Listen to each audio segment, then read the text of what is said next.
Okay, after lots of questions from various subscribers about risk tones and risk sentiment, we've decided to do a slightly more detailed video than usual, only focusing on the topic of risk sentiment. Now, in the video, we'll discuss three things. First one is what is risk sentiment, the second one, how we can identify it, and the third one, how we can actually go about to trade it. Three very simple points, but with a couple of nuances that we'll be spending a little bit more time on individually. Now, starting with the first one, what is risk sentiment? Now, in a nutshell, it's basically just the mood of the market, how the market is feeling right now in terms of their risk appetite. Now, the market, as we know, is driven by traders who are emotional beings. So when traders are feeling uncertain and fearful, we normally call that risk of sentiment. That means they will tend to rotate away from riskier assets and rotate towards safer assets. And the opposite is also true when traders are feeling greedy and thinking that everything in the market is just unicorns and marshmallows, for example. We call that risk on. And they usually rotate in those type of environments towards riskier assets and rotate away from safer assets. So moving on to the second point, how to identify risk sentiment. Now, when we evaluate risk tones, we need to incorporate all of the various asset classes into our analysis. We can't just look at currencies or equities in isolation, and that'll just get us into trouble. We need to consider all of the various asset classes as a whole. So starting then with equities as a general guide, starting with equities is always a very good idea because equities are considered one of the most riskier assets out there. And due to its much higher volatility, we often do see them react very fast to sudden changes in the overall risk appetite. So when we have a strong risk appetite or a risk on tone, we expect strength for global equities across the board. And when we have very low risk appetite or a risk off tone, we would expect that to mean weakness for global equities or expect equities on a global scale to depreciate across the board. Now, keep in mind, equities also do have individual factors that can affect prices away from risk sentiment. Some things can be individual stock performances, earnings releases, country-specific issues. So those type of factors also need to be taken into account when we see big moves in the equity markets. Then turning to commodities as a general guide, commodities are also considered as riskier assets due to the higher beta or the higher volatility. And they can also react very fast to changes in the risk tone, but arguably not as fast as the equity markets. Now, looking at commodities like oil and copper, they are considered as riskier assets, but keep in mind you also get commodities like gold, which is considered as a safe haven. Now, looking at your more riskier commodities like oil and copper, when we have a strong risk on tone, we expect that to be supportive for higher risk commodities like oil, like copper. And when we have a risk off tone, we expect that to be negative for commodities like oil and copper. Obviously, it's different when it comes to gold. Gold is seen as a safe haven. So when we have a risk on turn, gold is actually expected to move down. And when we have a risk off turn, gold is expected to move up. Now, keep in mind, as we said with equities as well, there are individual factors that can drive the individual prices for commodities like oil and copper and gold. Obviously, supply and demand issues is something we need to keep in mind. When it comes to gold, for example, a big consideration for gold, apart from risk tones, is actual interest rates or real interest rates. That is one of the key and main drivers for gold prices in the medium to long term. So we also need to keep all of those type of things in mind and not only look at the risk sentiment itself when looking at things like commodities. Generally speaking, though, the more higher risk commodities like oil, like copper, is expected to appreciate in risk on tones and depreciate in risk off. And as we said, for the safe haven, gold is expected to move down in risk on and up in risk off. Now, a fun fact, something like copper is sometimes referred to as Dr. Copper, as it is considered as a possible leading indicator of cyclical changes in the economy and can act as a type of thermometer for risk tones. So generally speaking, when we see risk tones or copper move down, that's normally indicative of a risk off turn. When we see copper moving up, that's normally indicative of a risk on turn. But of course, as we said, we do need to keep individual supply and demand factors in mind as well. Then turning to something like government bonds. Now, government bonds, especially government bonds, which are considered the safest and the highest ratings in the world, is considered as the safest investments that money can buy, especially when we look at things like the US Treasury bills, the notes, and the bonds.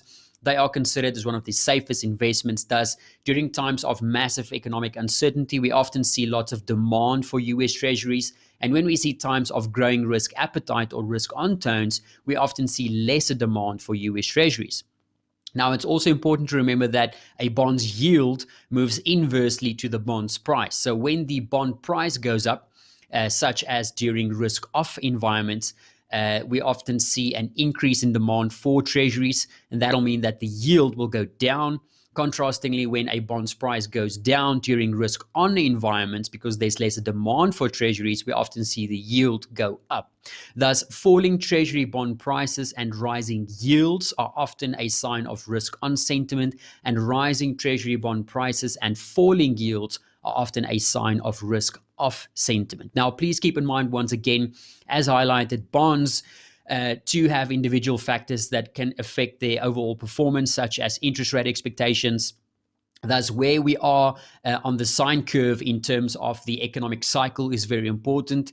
And we also need to keep in mind bond prices can also be influenced by other things such as QE. Now, also keep in mind rising yields and falling bond prices might not be just due to risk tone itself. Take something like the Italian bond prices and yields as a good example. The higher a country is at risk of possible defaulting on its debt, the lower the demand there will be for their bonds. Thus, the yields in those type of countries might be higher compared to something like a US government bond. So just keep that in mind. Basically, during signs of immense economic uncertainty, higher risk bonds like Italian bonds with higher default risks, such as the Italian bonds, and other emerging market bonds will go down in value, and thus we will see their bond yields rise despite the fact that we are in an overall risk-off environment. So just keep that in mind when looking at government bonds. It's always best to stick to just the US bonds, bills, and notes when you're trying to evaluate the overall risk turn. Then looking at something like volatility. Volatility of an asset's price is a great indication of the perceived risk in the market. So whenever an asset's volatility rises, it usually means that the futures markets are pricing in a higher chance of bigger price fluctuations in the future, which points to expected uncertainty. That is why gauging volatility, especially equity volatility, with instruments such as the VIX or the VVIX is such a valuable tool for gauging overall risk sentiment. Now, as a general rule, higher equity volatility points to risk-off sentiment, and lower equity volatility points to risk-on sentiment. Now, there is no perfect level for the VIX, but it has as a very generalized rule, a VIX below 15 is considered very low and is usually expected during times of very low risk and cyclical economic expansion, compared to a VIX above 18, which is usually perceived as a high risk environment, typically found during cyclical economic contractions. Now, please keep in mind that is very generalized and is very different during times of massive short-term financial shocks, as during the global financial crisis or the mid-March crash due to COVID-19. During these type of times, the VIX can shoot as high as 80, and we often see cross-asset volatility spiking up. So a good thermometer during times like that is to not only look at the VIX, but also to look at cross-asset volatility. As a big market shock or panic, we'll see volatility shoot up across asset classes and won't only be limited to something like equities. Then finally, turning to currencies. Now, as predominantly spot forex traders, this is obviously where we usually try and capitalize on risk sentiment through trading typical risk-sensitive currencies against each other. So there are basically two types of currencies we need to focus on for risk sentiment. Risk on and risk of sentiment, and that is namely your high beta currencies and then of course your safe haven currencies. Now, high beta currencies are currencies which are considered as being more volatile and sensitive to sudden and drastic changes in risk appetite, just like equities. And the major currencies which are considered as high betas are usually your Australian dollar, your Kiwi dollar, and your Canadian dollar. Now, they are considered as high beta currencies due to their link and economic dependence on things like commodity prices. Then we also have the safe haven currencies, which is considered safe for a variety of different reasons, and are currencies such as the Swiss franc, the Japanese yen, and the US dollar. Now, the strength of the US dollar as a safe haven will largely be dependent on the type of economic environment that we are in. For example, during times of massive global recession, the US dollar safe haven appeal will be much higher compared to a time of globally synchronized economic recovery, just as an example. So looking at high beta versus safe havens, we usually see a very specific reaction from these currencies during specific risk flows. Now, risk on sentiment usually leads to strength or inflows into your high beta currencies like your Aussie, your Kiwi, and your CAD, and leads to weakness or outflows in your Swiss franc, your Japanese yen, and your US dollar. Risk off sentiment usually leads to strength or inflows into your safe havens, like the Swiss franc, Japanese yen, and US dollar, and leads to weakness or outflows in your high betas, like the Aussie, the CAD, and the Kiwi. Now, please keep in mind that, like most other correlations, risk sentiment is not perfect. And just because a currency is expected to behave a certain way, let's say during a risk off sentiment, there's no guarantee that it will happen that way every time. Just like equities, commodities, and bonds, the high beta and safe haven currencies might have other, let's say, individual factors also affecting their strength and weaknesses regardless of the risk zone. So always keep that in mind. So then moving on to the third point, how we can actually look to trade something like risk sentiment. Now, one of the golden rules in Forex is that we are always trying to pair a strong currency against a weak currency for the highest probability trading opportunities. Thus, when we have a strong risk on or a risk of sentiment, a great probability trade would be to pair a safe haven against a high beta currency and vice versa. So let's look at two simple examples, right? So during risk on sentiment, we would expect high beta currencies like the Aussie, the CAD, the Kiwi to be supported, and we would expect safe haven currencies like the Japanese yen, the Swiss franc to be pressured. Thus, buying the Australian dollar and selling the Japanese yen, or in other words, buying the Aussie yen pair, would be a great pairing during risk on environments. If we have a risk off sentiment, we would expect safe haven currencies like the Japanese yen, Swiss franc, and US dollar to be supported, and we would expect high beta currencies like the Aussie, the Kiwi, and the CAD to be pressured. So selling the Aussie and buying the yen, or in other words, selling the Aussie yen pair, would be a great pairing during risk off. That is why, also one of the reasons why the Aussie yen is considered as a very good risk proxy for overall market sentiment, expecting the pair to move up in risk on sentiment and expecting it to move down in risk off sentiment. Now, for the base trading opportunities, you would obviously want the risk sentiment to be aligned with other short-term drivers as well. So let's just take an example. Let's say the markets are expecting the RBA, the Reserve Bank of Australia, to cut interest rates due to very bad economic data, just as a hypothetical example. That expectation for lower rates will obviously cause weakness in the Aussie dollar. Thus, if we have a risk of sentiment as well in play, that would give the Aussie additional reasons to be weak and would be the obvious high beta to choose for a sell against one of the safe havens or any other currency that might have a particularly strong outlook at that time. So let's use the CAD as another example. Let's imagine that OPEC has just announced a massive oil production cut, which is giving oil prices a lift across the board. We would expect that to be supportive for the CAD. Now, if at the same time we also have a risk on sentiment developing in the market, that would give the CAD additional reasons to be strong and would be the obvious high beta to choose for a buy against one of the safe havens in that risk on environment or any other currency that is very weak at that time. Now, there are a couple of very important things just to remember about risk sentiment. The first one is that it's never just one thing.